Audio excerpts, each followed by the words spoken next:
One time, the new Filipino time, alas 12:01 ng tanghali. That time check was brought to you by DriveMax Adult Herbal Capsule. Tatagal ka ba? Brigada Balita.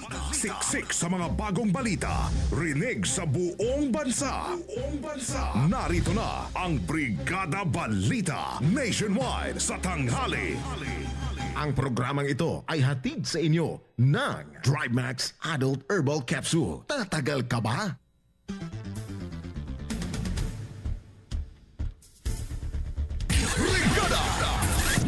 News.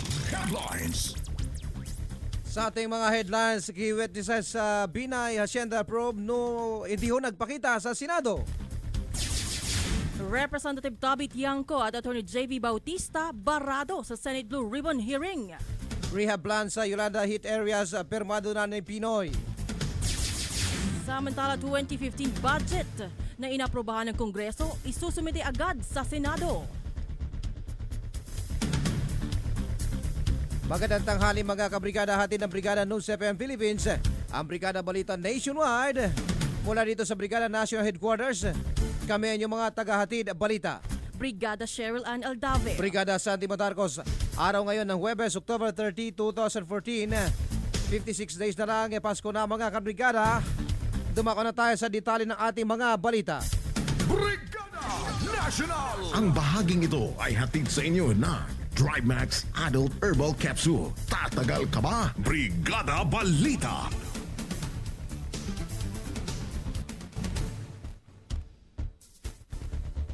Sa ating balitang nasyonal, nagbanta ngayon ang ilang senador na patawan ng contempt ang mga resource person na nabigong humarap sa nagpapatuloy na investigasyon ng Senate Blue Ribbon Subcommittee laban kay Vice President Gigi Marbinay. Kabilang sa hindi nakadalo sa hearing ay ang negosyanteng si Laureano Gregorio na sinasabing key witness para patunayan ang umano'y tagong yaman ng pangalawang pangulo sa bayan ng Rosario, Batangas. Matatandaan na una nang inihayag ng umano'y dami ni Binay na si Antonio Tio na nabili nito ang 145 na hektaryeng lupain mula kay Gregorio. Kaugnay nito, hiniling ni Senator Antonio Trillanes IV sa komite na isyuhan ng show cause order si Gregorio para pagpaliwanagin sa hindi nito pagdalo sa hearing. Samantala, ipresenta naman ni Tio sa komite ang one-page agreement ng kanyang kumpanyang Sun Champ at Gregorio.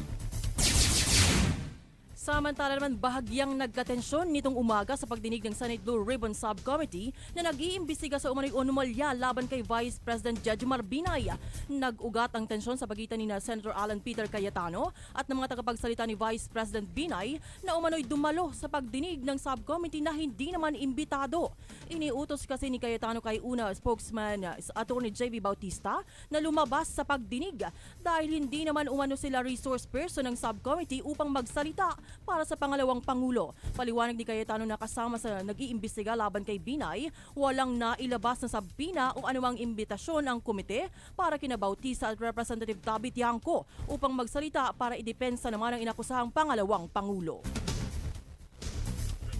Mr. Chairman, Congressman is also not a resource person. They can write the committee, they can but they cannot gate crash he is a congressman, he knows the rules of the Senate and the House. If you wish to write the committee, but you cannot just raise your hands here and come when you're not a resource person. You write a letter to us, then we will do. Yan naman po ang tinig ni Senator Alan Peter Cayetano.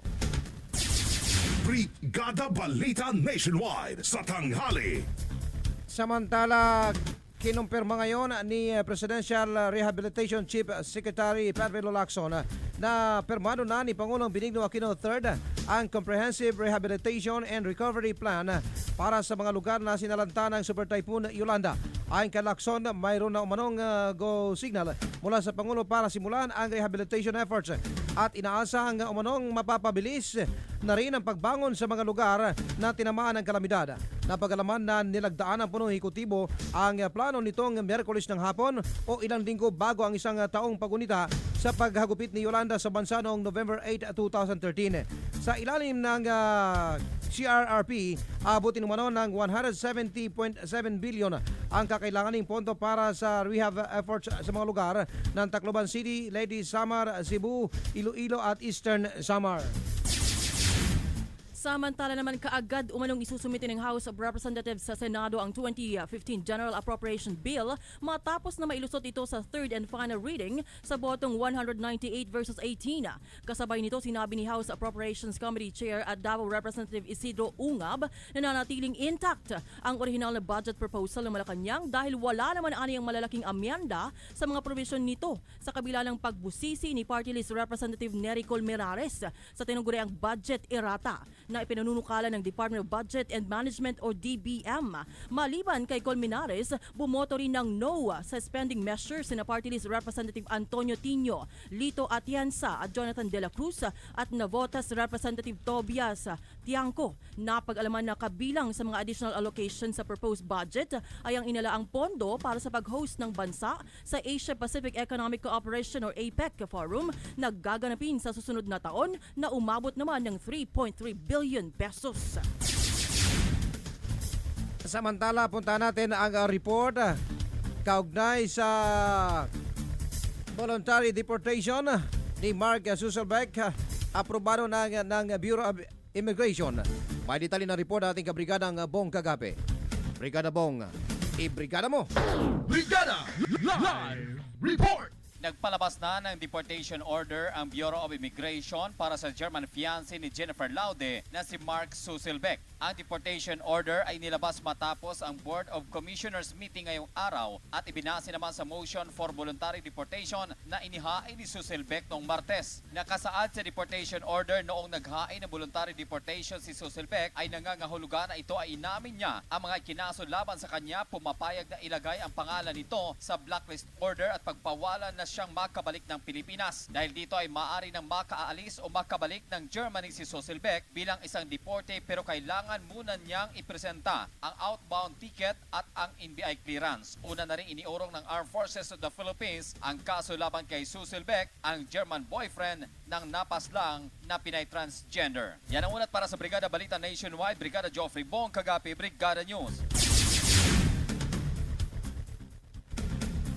Samantala, inihahanda na ng Armed Forces of the Philippines ang Peacekeeping Operation Center sa lalawigan ng Tarlac. Ayon kay AFP Chief of Staff General Gregorio Katapang, pansamantalang quarantine ng mga Filipino peacekeepers na nakatagdang dumating sa bansa mula Liberia habang sumay sa ilalim sa medical check-up. Inihayag ni Katapang na ang mga sundalo na kasalukuyang nasa Peacekeeping Force ay lilipat mula sa ibang opisina o ang mga sundalong kasalukuyang nasa PKOC ay ililipat mula sa ibang opisina. Nakatagdang dumating sa bansa ang mga peacekeepers sa Nobyembre 10 hanggang 14 sa magitan ng isang chartered flight. Inihayag naman ni Colonel Roberto Angcana, hepe ng Armed Forces Peacekeeping Operation Center, na sa ngayon maayos naman ang nasa mabuting kalagayan naman ang kalusugan ng Philippine Peacekeeping Contingent sa Liberia at umaasa si Anggan na walang may nahawa na sa Ebola virus sa mga Filipino peacekeepers. Napagalaman na isinailalim sa paunang bahagi ng quarantine procedures ang mga peacekeepers sa Liberia bago sila umuwi at muling isailalim sa quarantine ng 21 araw pagdating sa bansa. Tayo po'y live na papakinggan sa Batangas, Lucena, Puerto Princesa, sa Cebu, dyan sa Toledo City, San Carlos, General Santos, Coronadal City, sa Zamboanga City, Cotabato City, at dyan sa Calibo Aklan, at dyan sa Cagayan de Oro City. Ganon din dyan sa Daet Camarines Norte. Daet Camarines Norte. Alam nyo pa mga kabrigada, nawawalan na ba ng gana sa paulit-ulit na pagpapahinga at mayang-mayang pananamlay ng iyong pagkalalaki sa gabi-gabing pagtatabi niyo ni Mrs.? May tunog yan eh. Pag nananamlay, di ba? Twang. Kala ko yung tururututututut. Ay, hindi yun, hindi yun. Ah. Siyempre, mananamlay siya eh. Oo. Oh, at may problema yan ng mga kalalakihan. Na kahit gusto nila, nananamlay, hindi kinakaya. Bakit kaya? Stress yan eh. Kalimit, stress. Marap pagod sa trabaho. Kaya si Mrs. sisikuhin ka na lang. Di ba? Pero delikado nga ho yan mga kabrigada. Doon sa pagsasama ng mag-asawa kasi napaka-vital yung sexual relationship ng mag-asawa. Di ba? Kaya delikado yan kung hindi mo ma-perform ng gusto. Yes. Mamaya, pag tulog mo, pagdating mo sa bahay, ano na naman yung loob ng kulambo. Wala na. Nasa ibang kulambo na. Baka bukas niyan, hindi ka na niya pagbigyan. Doon na siya sa kusina natutulog. Talaga. Kasi naman kabrigada, bumili ka ng uminom ng Drymax Herbal Diet Supplement Capsule na nagpapatigas at nagbibigay ng ekstrang lakas sa iyong pagkalalaki na kung saan siguradong tuloy-tuloy na ang paglalambingan ninyo ni Mrs. Take 1 capsule 30 minutes before lovemaking. 24 oras kang malakas dahil ikaw ay naka-Drymax. Drymax Herbal Diet Supplement Capsule. Tatagal ka ba? Available na ho yan mga kabrigada sa lahat ng mga leading drugstores nationwide.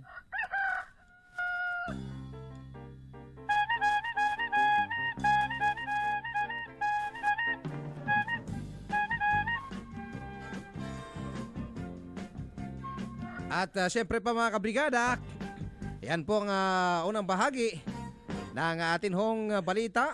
Live na inihatid sa inyo ng Power Cells Herbal Capsule at Drymax Adult Herbal Capsule. Kasama pa rin si Brigada Cheryl Ann Eldave. at Brigada Sandy Matarcos manatiling nakatutok sa Brigada Balita Nationwide sa tanghali.